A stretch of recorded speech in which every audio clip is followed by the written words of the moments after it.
So many conversations about nodding. So we're flipping everything on its head then. My wife. I'm just like,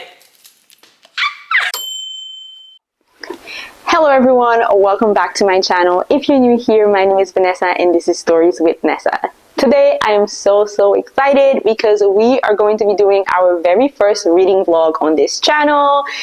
I have been wanting to do one since I started the channel, but I've been a little afraid. So because this is my first one, we're only gonna have one book. So this is really gonna be more of a live reaction of me reading Bride by Ali Hazelwood.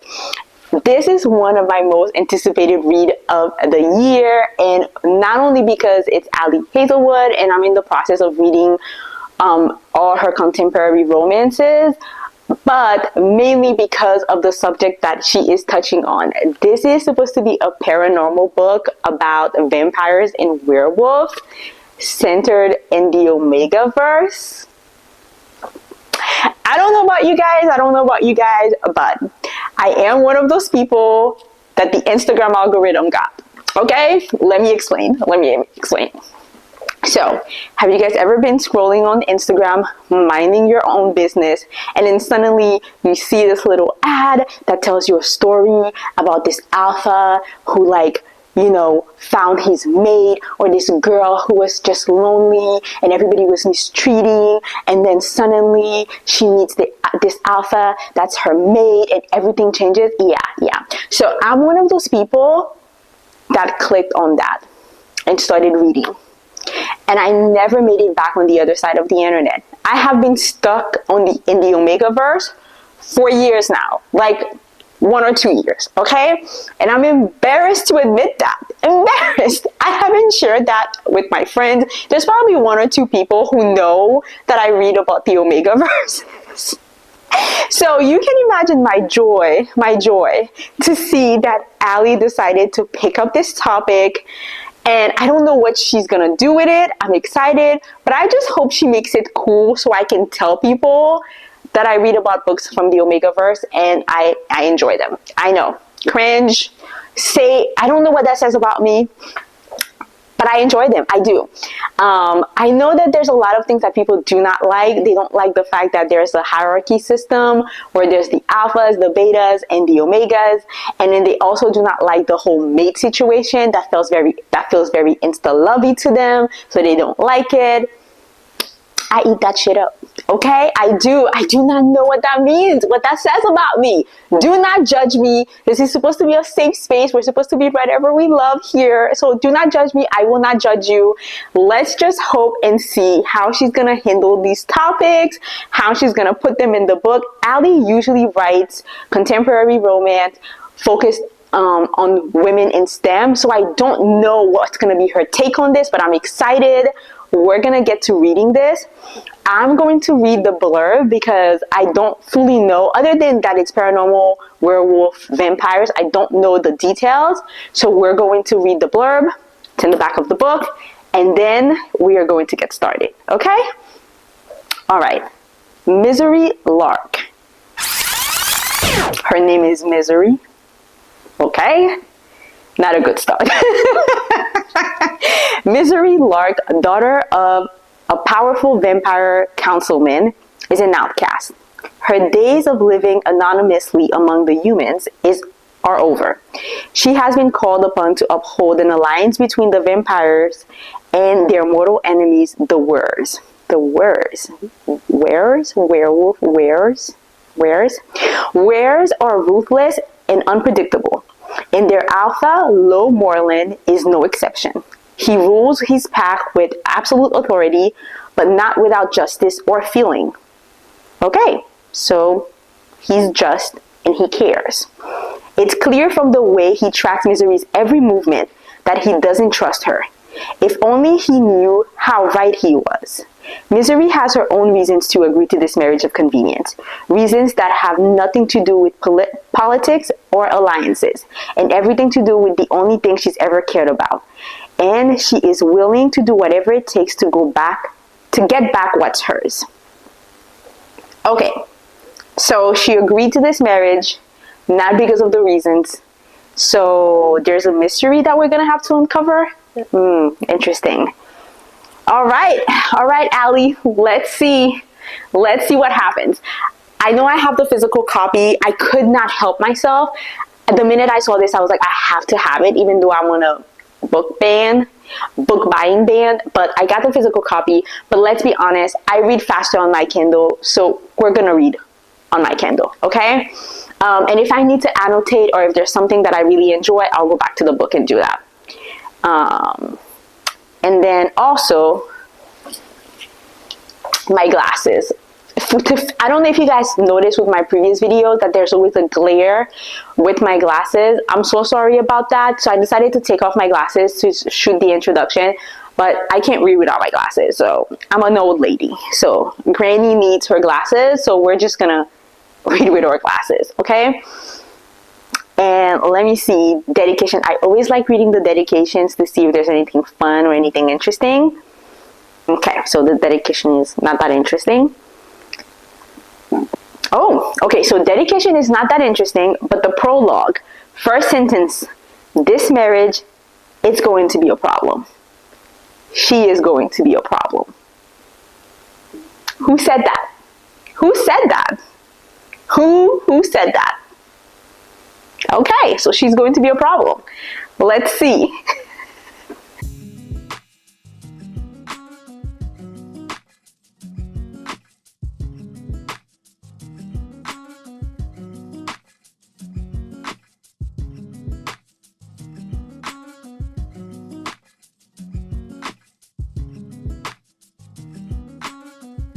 I had to check in. So she's talking to her brother, and that's right before the wedding. So nothing has happened yet. And her brother goes, so when do you think your future husband will try to kill you? Tomorrow? Next week? And she's like, matter of factly says, who's to say? And he goes, within the month, for sure. And she answers back, yeah, for sure. Okay. Okay. So really, no one has high hopes for this wedding. And the fact that her brother is discussing her imminent death as if it was nothing, no love lost then. So her brother doesn't care. Family dynamics, sketchy at best.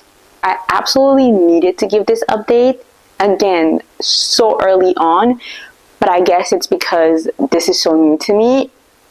And this book, the werewolves are stronger, faster, more powerful.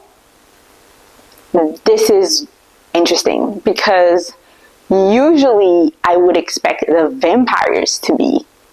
This is fascinating. And that's another thing. They keep referring to the werewolves as bloodthirsty.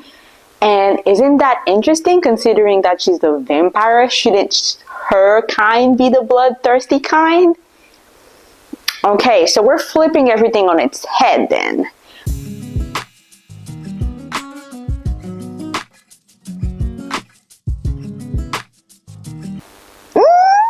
Okay, what is going on? What is going on? Because she was like opposed to the wedding, and then they mentioned the name of the alpha, and then now she's like, let's do this. What? She's not supposed to know him. Okay.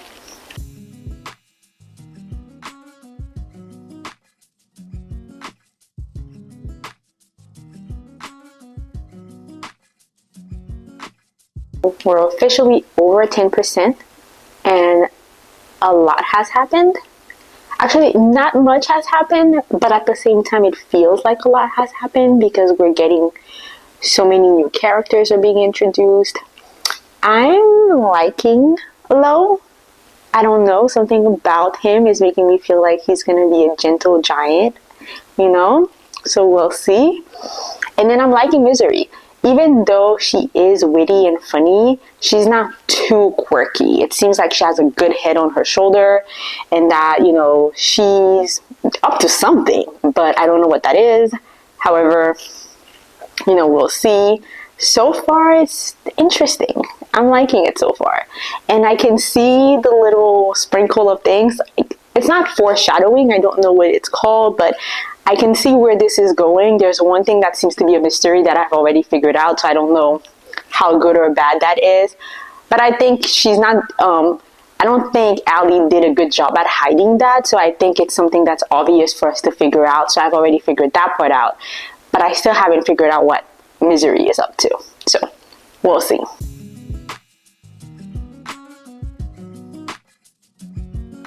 I can't talk. Okay, is it happening?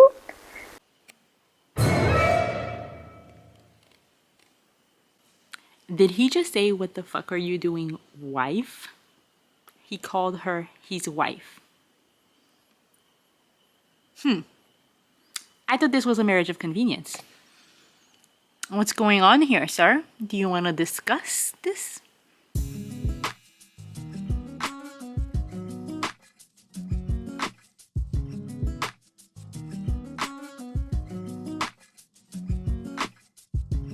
The way this man, who is in a arranged marriage, keeps calling this girl my wife, my wife, my wife, I'm just like, wow. It gets me every time. That's basically his pet name for her at this point. It's my wife, my wife. You know how there's like my man, my man, my man? Well, Lo is like my wife, my wife, my wife. Okay, okay. And I'm living for it. I'm living for it.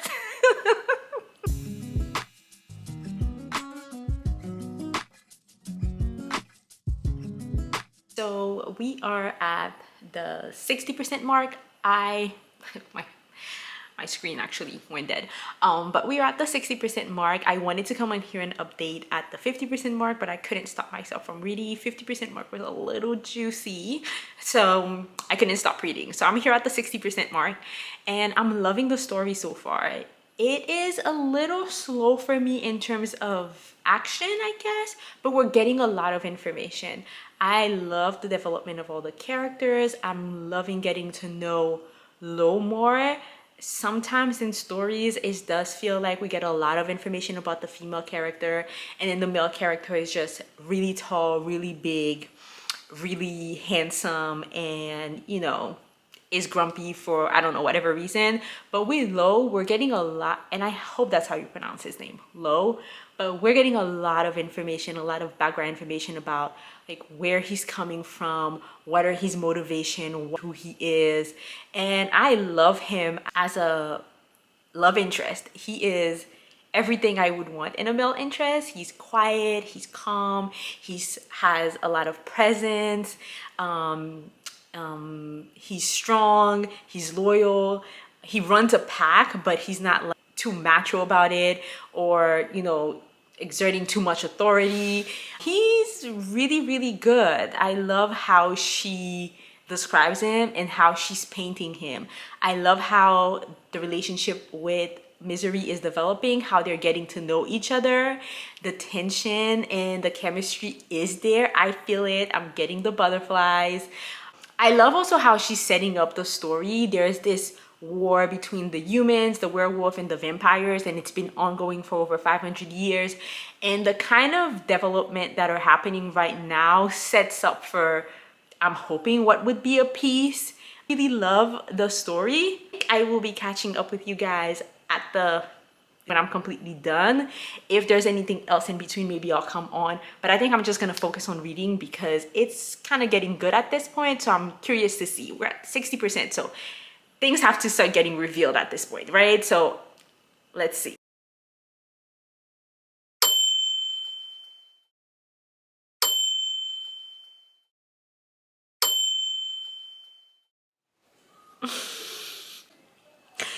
So many conversations about nodding. It just feels like the last 20% of this book is major reveals, like back and forth, back and forth, back and forth, and then nodding. Not nodding. Listen, I've read a lot of stories about, you know, werewolves, and like I said, I'm a fan. Also, not all of them have had that particular part of the Omegaverse, I guess, the nodding part. But Ali just went in. It felt like 317, 319, 321, and I don't know how many other because I just took a couple screenshots for you guys. But she will not let go of the nodding subject. I don't know why this was so important. I know why it was important. When you read the book, you will see how nodding is being used as a way to create even more tension and conflict. But boy. Guys, officially finished Bride by Ali Hazelwood, and I can say loved it. Absolutely loved the story. Ali does know how to tell a story. I loved all the side characters. I loved Anna, the little sister, which ended up endearing herself to Misery, and I love their dynamics. I love that it didn't start off with this, oh my god, you're so cute, I love you, that she really did not like Anna in the beginning, and Anna did not care that Misery did not like her, and they formed this bond and this friendship, and she still calls her like a little pest. Love that. I loved Alex. I love how that, you know, Alex was super scared of her and terrified, but still was nice enough to work with her without being mean to her, considering they are completely different species. Loved all the other characters also, even though we didn't get a lot of them, but I do feel like that was enough, getting a lot about 2 or 3 different characters.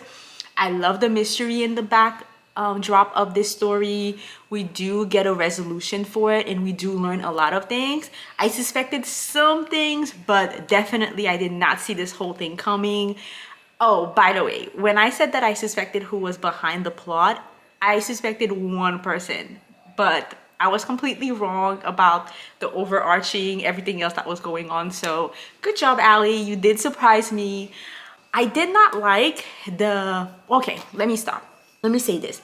When I was reading it at the time, when I got to the 80% mark and then the third act conflict happened, I was not happy. I was just like, we don't need this. There's so much going on already. The werewolves and the vampires are really at odds right now, really in a bad place. So that tension alone, I felt like was enough, and we didn't need the extra third act conflict, in my opinion. However, after reading the whole story, I do understand where it came from and why it happened. This is going to be a little bit of spoiler, so if you don't want to be spoiled and you haven't read the book, please stop watching right now. I'm putting up a screen. I do understand why the third act conflict happened and why Lo was so big about, I don't want you thinking about the whole mating situation. I don't want you to keep repeating that, you know, you're my mate. Because he didn't want her to get stuck at that idea that she is his mate, because then he didn't want her making the decision of staying with him and being with him because she's his mate, and she's thinking that if she does leave, then he'll be like miserable and he won't be able to survive. Because she's not a werewolf, she can't fully understand what the mating process is, and that's why he had to explain to her when they reconcile that even if you did decide not to be with me, it would be bad, but I would survive it. I would be okay as long as I know that you're happy. So I don't want you to do what you've been doing in the past. Like, you were sent as a collateral. You decided to marry me for Serena. Now, if you think I'm your mate, you're going to decide to stay with me because of the mate thing. I need your decision to stay to be because you want to be with me, not because of the whole mate thing. So that's why he didn't want her to focus on the mate thing. However, I don't know if that was the best way to do it, but it is what it is. I do understand it. I do appreciate it, because I think that's also a big gripe that people have with the whole mating thing, that, oh, I'm your mate, I have to be with you. And I think the book tried, at least Ali tried her best to make it clear that even though, yes, she is his mate and he feels for her on another level, she doesn't feel it that way. So her decisions to be with him has nothing to do with the mating bond. It has to do with her love for him. And he also explained that even though you're my mate, if you decide not to stay with me, I'll survive. You know what I mean? All right. So back, no more spoilers. Yeah, overall, great book, great tension. Ooh, okay. I will say this though. I'm not sure I was a big fan of the sexy time. I don't know that I love his sexy talk. Let's be honest.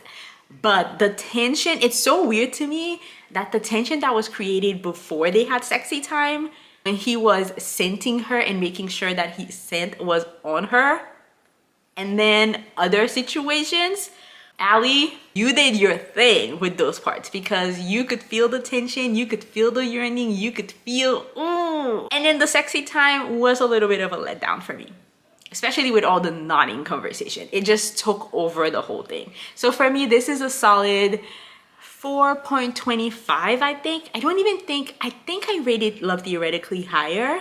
I don't know if that's fair. Maybe this is a 4.5. I don't know. Maybe I have to sit with it a little bit more and see how I feel. But for right now, it's definitely sitting between a 4.25 and a 4.5.